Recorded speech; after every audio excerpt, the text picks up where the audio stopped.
之前咧，我哋拍別墅咧比較多啦。今日帶一個中山市中心奇觀悅來，係中山食奇呢個地段啊，四通八達。大家一聽到食奇兩個字咧，已經非常之熟悉㗎啦。因為我哋中山咧早期就係靠食奇起家，依家咧呢個樓盤又係屬於食奇東區、南區一個交匯處嚟嘅，所以吃喝玩樂方面咧非常之方便啦。大家可以從我哋呢個地圖就可以睇到啦，奇觀悅來就喺呢個位置。周邊嘅吃喝玩樂咧，可以從我哋視像裏面都可以感受到，僅需要步行或者揸車3-5分鐘嘅時間，你就可以去到好多比較旺嘅區域，滿足好多嘅需求嚟嘅。比如我哋右手邊呢個位置有天虹，上少少咧有利和廣場，仲有我哋華發商都或者去到興中廣場，嗰啲都係比較旺嘅區域，亦係比較出名嘅一啲地標性嘅嘢啦。往右手邊利和廣場過嚟咧，有盛景上風，可以直接坐巴士返香港嘅位置。利和亦有巴士。喺興中廣場對面咧，國際酒店樓下咧亦有巴士可以直接返香港嘅。相對嚟講，呢個位置就係交通四通八達。小區門口咧亦會有啲巴士可以去到我哋中山其他位置啦，或者接駁到深圳嘅方向都 OK 嘅。我哋呢個位置去到博覽中心都係幾分鐘時間。到時喺博覽中心咧，我哋有啲跨城嘅巴士啊，大概咧就18蚊就可以去到深圳個方向啦，非常之方便嘅。有需要嘅情況下，亦可以坐直通巴啦。咁依家奇觀悅來主要賣嘅咧係一座123方嘅，同埋2座咧148方啦，3座有151方啦。咁依家只要多揀，價錢又比較抵嘅，我哋可以睇下2座嘅148方，嗰個戶型係比較靚仔嘅，南北通嘅感覺可以做到4+1 5房都冇問題嘅，即係睇翻大家嘅需求啦。咁呢啲106方咧，基本上已經賣晒㗎啦。123方有少量嘅貨源，最多揀嘅咧都係148方，啱啱加推咗5座，可以揀嘅樓層會更加多啲。小9層咧基本上冇貨㗎啦。咁11同12咧，主要係一啲疊墅嚟嘅。咁成個小區咧係宋式嘅園林文化嚟嘅，比較有環境。中間小區嘅位置咧都有泳池啦，包括後期有啲健身嘅區域啦。成個規模咧佢有分1期同埋2期嘅。咁2期咧主要係3座同5座。剩低嗰啲咧，仲要時間去發展嘅。第時咧睇翻大家揀邊一座啦，有部分1座、2座呢啲交樓比較快嘅，大家可以從我哋視像裏面都可以感受到呢個小區園林有少少古時候嗰啲，或者我哋講嘅江南水鄉嗰種感覺啊，青磚輝雅、古香古色嘅呢種環境喺中山城區咧都比較少嘅。咁其他事不宜遲啦，我哋依家上去睇下上邊啲示範單位，俾到大家參考。123平方嘅 size 啦，可以做到3+2房，亦有需要嘅時候可以做翻3間房，打通晒會更加闊落嘅，可以做到南北通透。呢個 size 咧，我個人覺得比依家比較熱門嘅第4代住宅仲要好用嘅，因為佢係屬於新規產品，裡面嘅空間咧會更加闊落嘅，南北通透。大家可以望到呢個客廳啦，6米幾。出嚟咧有一個大露台嚟嘅，依家發展商係改咗一部分嘅，做咗落地玻璃啦，加上拆咗呢個推拉門。如果選翻一啲高樓層咧，可以直接望到我哋五桂山景，即係到時睇翻大家中意低樓層睇園景啊，定係睇遠景嚟嘅。咁我哋先從呢套單位入門口嘅位置俾到大家睇啊。呢個奇觀悅來咧123方咧，佢係2梯3伙嘅。相對嚟講，呢種隱私性會更加舒服啲，各自有自己嘅空間啊。2個電梯，前面係106方嘅，左右兩邊都係123方，電梯廳都幾闊落。我哋先從呢套單位入門口嘅位置可以俾大家睇下，呢個 size 建築面積123方，但係實用面積咧150平方嘅，非常之誇張，而且內籠個空間好多位置，你需要嘅情況下，可以改動好闊落嘅。我哋先入去睇下整體嘅格局，交付嘅鋼夾防火門、指紋密碼、人臉識別全部 OK 嘅，所以後期你翻嚟度假嘅時候咧，唔需要帶鎖匙，你可以直接拎個包就可以翻到屋企啦。我哋依家睇呢個係創意樣板房嚟嘅，咁實際交樓咧，沙發、床、台凳係冇嘅，咁交付嘅時候呢啲護牆板咧都係冇嘅，實際交樓就好似天花咁樣嘅白色嘅鋁膠漆。咁我哋右手邊呢個餐客廳同埋露台咧，啱先開頭嘅時候我哋已經講咗啦。我哋過嚟睇下呢個廚房啦，依家係放咗4人位嘅。如果追求空間闊啲嘅，放翻細少少個台，或者拍埋一邊，咁樣會更加闊落啲。呢度係有個露台嘅，我哋可以晾衣服、放洗衣機喺呢邊 OK 嘅。過嚟呢邊咧就係一個廚房啦。咁 U 型嘅廚房大家都可以望下啦，非常之整潔嘅。實際交付嘅時候咧，櫃啊電器全部有齊晒嘅。呢個發展商係精裝交樓嘅，後期自己買啲家私家電，配置下啲床褥就 OK 可以入住噶啦。洗切炒呢度係有採光嘅，因為發展商為咗好睇，放咗個簾喺度。實際咧打開咧可以透風透氣。呢度位置好闊綽嘅，完全你放一個大嘅雙門冰箱都足夠位置嘅。交樓嘅時候呢度係有趟門嘅，相對嚟講該有嘅嘢咧發展商都會做好晒。我哋睇下內籠一啲房間啦，呢個係其中一間房嚟嘅，我哋可以作為長者房或者客房都 OK， 睇大家揀翻邊一座啊。細單位依家主要賣嘅咧都係呢一座。如果追求123方嘅 size 咧，呢個單位全部賣緊嘅都係高樓層為主嘅，低層基本上賣晒㗎啦。過嚟呢度我哋可以作為一個兒童房啦。大家唔好覺得呢個房間細喎，佢都做到一個透間嘅設計，呢個令我真係覺得好驚訝啦。雖然佢呢個洗手間唔大嘅，啲咁多啲，即係俾小朋友喺呢度沖涼、上廁所各方面咧，有自己一個隱私空間咁樣咯。咁我哋再過去睇下另外一啲房間同埋一個公區嘅洗手間咧，就喺呢個位置啦。乾濕分離、鏡櫃、馬桶基本上有齊晒嘅。如果係我嘅情況下咧，我可能會打通佢做一個大嘅洗手間，會更加舒服啲。右手邊呢個位置，發展商改咗一個衣帽間出嚟嘅，實際交付係一個獨立嘅房間嚟嘅，所以人口唔多嘅情況下咧，完全可以參照呢間房咁樣去做。會有一個女士比較中意嘅梳妝台同埋衣帽間啦。咁右手邊咧就係我哋主人房透間嘅設計啦。首先咧就係乾濕分離嘅洗手間啦。呢邊咧就係我哋主人休息嘅位置，放咗一個1.8米床啦，仲有好多空間嘅。所以呢個 size 嘅實用率咧真係令人好驚訝嘅。要大嘅闊落嘅空間，又唔想買嗰啲第4代住宅咁貴嘅價錢咧，呢個奇觀悅來係值得大家參考嘅，因為佢對比翻新式嗰啲第4代住宅咧，足足平咗大概2000幾、3000蚊一平方，又可以享受到中山石岐呢個地段啊，屬於老城區，基本上個衣食住行咧，你步行落樓對面嗰啲臨街商鋪啦，斜對面啦，仲有一個天虹啦，後期咧呢個小區自帶商業嘅，所以非常之方便啊。咁呢個123平方，實用面積150平，佢個總價咧210萬左右。睇翻大家揀邊個 size 啦，首期大概3萬就 OK 啦，大裝修交付嘅。如果有需要了解呢個 size 嘅話，可以直接留言或者預約我哋睇下實景。咁我哋接落嚟睇一個大少少嘅 size。我哋而家睇呢個咧就係建築面積148平方嘅 size 嚟嘅，實用面積咧180平方。最誇張就係呢個 size 嘅闊落嘅客廳啦。其實呢種戶型咧喺中山市中心入口或者其他片區啊，都揾唔到有幾個 size 可以做到咁闊嘅客廳之餘咧，有咁大嘅露台。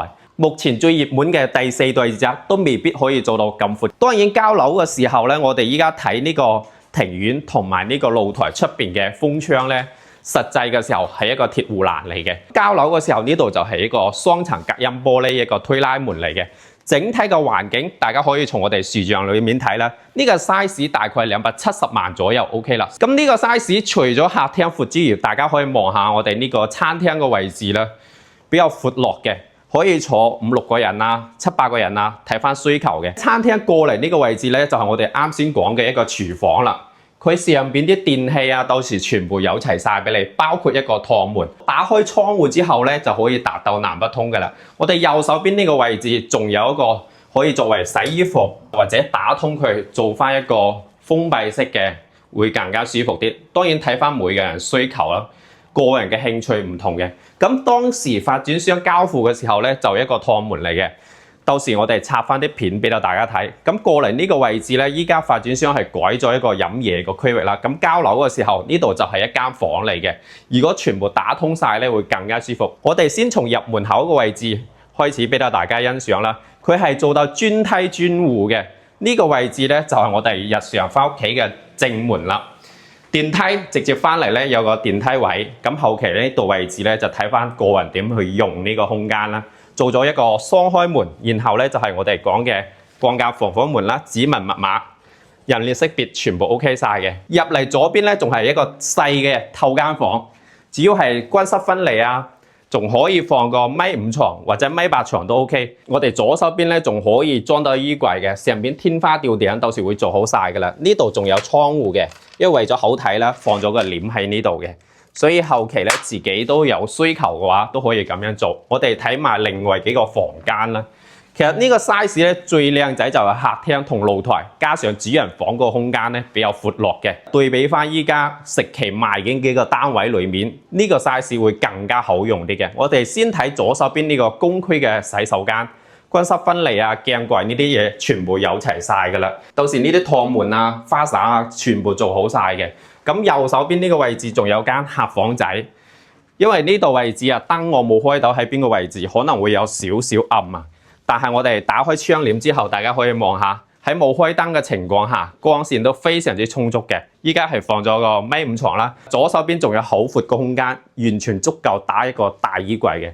呢間房咧，發展商依家係拆咗一個趟門之後打通出嚟，實際交樓嘅時候咧，呢度就係一個趟門嘅推拉玻璃嚟嘅。呢個 size 可以做到5間房嘅。過嚟呢邊咧就睇我哋一個主人房啦。呢個主人房係我睇咁多單位裏面啊，真係比較舒服嘅。對比翻其他樓盤咧，全部都係落地玻璃，但係呢個奇觀悅來咧做咗雙層隔音玻璃，仲有部分嘅牆體，俾人感覺咧都比較安全，又唔使咁曬嗰種感覺啊。呢度位置我哋睇下，沖涼房做得比較闊，區分咗馬桶同埋乾濕分離，仲有位置俾你裝浴缸、鏡櫃、雙洗手盆。咁呢個148平方咧，依家賣緊嘅單位，佢實用面積咧180平方啦。咁依家主要賣緊嘅咧3座嘅價錢咧會平少少嘅。咁呢邊啱加推咗5座，佢個樓層會更加多，有啲部分咧個視野會比較舒服嘅。如果中意啱啱加推嗰座咧，價錢會高翻少少，18000幾嘅。當然睇翻大家揀咩樓層嘅，首期嘅話大概40萬。如果有需求，呢邊嘅 size 嘅話，可以攞翻啲資料睇睇都 OK 嘅。咁我哋過去睇下一個交標俾大家參考。依家睇呢個咧就係148平方交樓標準，即係交屋俾你嘅咧就係即見即所得，就係咁樣噶啦。呢個 size 專梯入戶，啱先都有同大家講噶啦。入嚟呢個位置玄關位啊，你中意擺鞋櫃放花盆咧，就睇翻各位嘅需求啦。電梯出嚟直接係你屋企噶啦。所以隱私性非常之好，雙開子母門嘅設計，指紋密碼完全 OK 晒噶啦。你後期翻到呢邊度假，拎個包鎖匙都唔使帶，直接可以翻到屋企啦。大家可以望下呢個客廳啦，真係幾闊落嘅。如果你追求嗰種非常大嘅客廳咧，可以將呢個牆打通佢，足有9米幾嘅大客廳，18000左右就 OK 啦。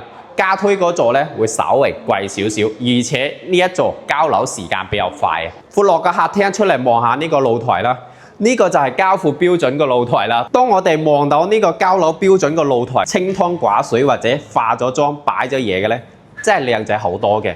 交樓嘅時候就係鐵護欄啦。其實整體改造完成啊，呢個單位個露台會更加舒服，好用好多嘅。喺自己私家露台嗰度飲杯嘢，睇下日出日落，夜晚嘅星空嗰種日子啊，非常之寫意嘅。再搭配下自己空中花園嗰種氛圍咧，非常之到位嘅。大家可以從我哋視像望落去右手邊呢位置咧，就係我哋小區園林裏面嘅位置啦，宋式嘅設計。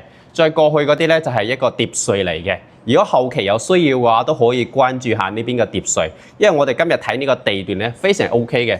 咁右手邊望過去白色網嗰位置啊，就係依家比較熱門嘅天虹商場啦。你買餸食飯咧，到時步行過去 OK 啦。所以相對嚟講，我哋今日睇呢個小區啊，配套非常之方便。如果我哋選擇咗呢度位置，除咗自己揸車嘅話，我哋可以去到利和廣場或者城景上風樓下咧，會有啲巴士直接翻到香港嘅。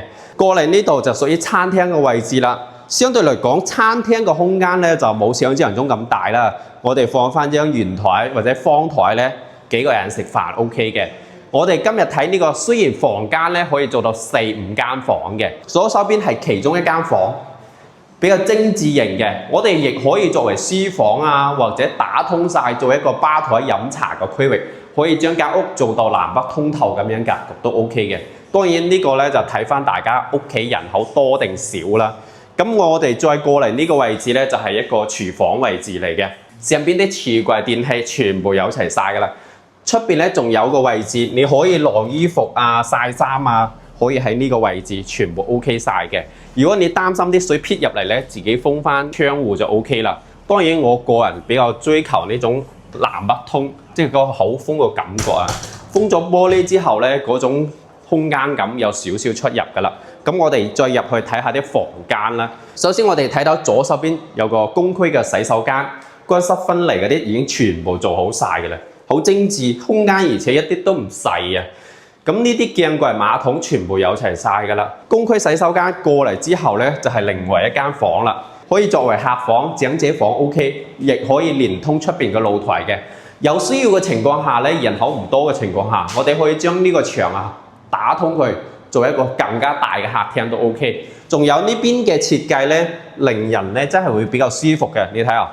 門與門之間咧唔會直對嘅，佢錯開咗一部分嘅。呢個發展商非常之有頭腦，樣樣都諗得比較充裕嘅。因為有啲人咧會比較介意門對門，但係呢個發展商全部幫你錯開晒㗎啦。呢度係其中一間房，可以放米5床、米8床都 OK。咁呢啲位置已經冇咗飄台㗎啦，因為傳統式以前啲單位咧都有部分有飄台嘅，呢啲全部要打通晒，做大個空間俾你。呢個係主人房嚟嘅，你放個2米床完全 OK， 仲可以做到3面落床，270度一個採光嚟嘅。咁呢個主人房過嚟呢邊咧，我哋到時可以喺呢啲位置做衣櫃啦，乾濕分離嘅沖涼房，仲可以放一個細型嘅浴缸都 OK 嘅。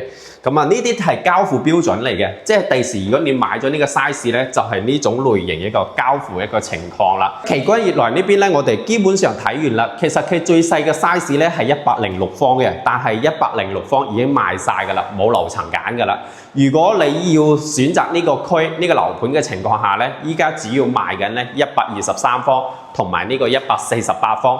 其次咧有個151方嘅，當然151方嘅價錢亦會貴少少。另外呢個小區有個166方嘅，基本上咧已經冇樓層揀㗎啦，而且價錢比較貴，賣到23000幾，一啲都冇價值嘅。我個人覺得性價比最高咧就係148平方。18000左右就有樓層揀啦。如果唔介意低樓層嘅話，17000幾。相對嚟講，呢種價錢可以買到咁大嘅使用空間咧，非常之有性價比嘅。因為依家比較熱門嗰啲第4代住宅嗰啲價錢，全部都2萬左右一個單價。你呢度足足平咗2000幾、3000幾蚊一平方，而且都係大裝修，都係大客廳、大露台。仲有一個情況就係，我哋今日睇呢個盤咧，佢所有嘅牆體啊都係貼磚嘅。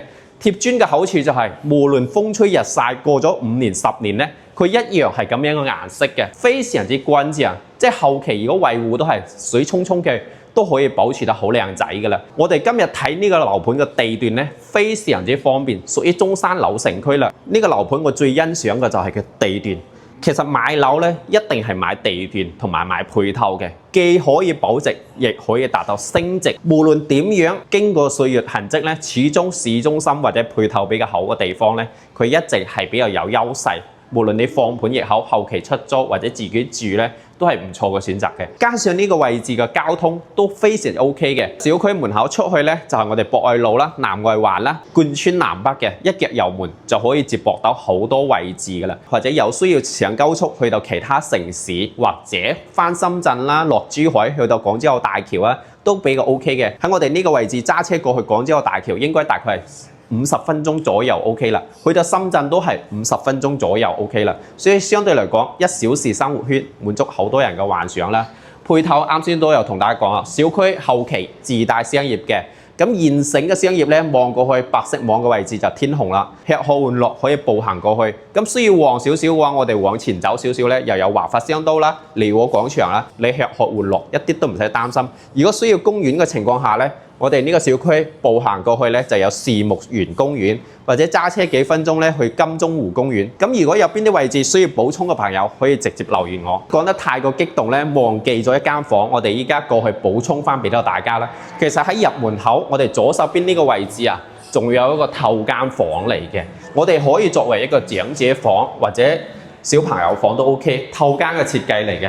裡面係有洗手間，呢度可以放個米5床。其實採光視野都 OK 嘅，因為呢邊嘅單位咧，基本上可以達到南北通透一個格局嚟嘅。OK， 我哋今日睇呢個盤基本上差唔多啦。有興趣嘅朋友咧，可以實地考察嘅。咁喺視頻上方咧有我個聯繫方式啦。我哋喺中山、珠海、江門都有各種類型嘅樓盤，低首期、大平層、大裝修嘅、唔大裝修嘅，完全部都可以安排俾到大家啦。咁如果有熟悉我個朋友咧，都非常清楚我呢個人做嘢咧非常有交代嘅。業主刷到呢條片嘅話，方便喺下方留言。作為一個互動，俾到大家知道，其實我呢個人咧，真係做咗房產好多年㗎啦。咩唔明嘅，隨時可以留言或者預約我諮詢一啲問題都 OK 嘅，都可以幫你解決好多問題嘅。咁每日堅持拍片咧，都非常之唔容易嘅，方便咧俾翻個 like 關注下我哋啦。非常感謝大家嘅收睇啊，拜拜。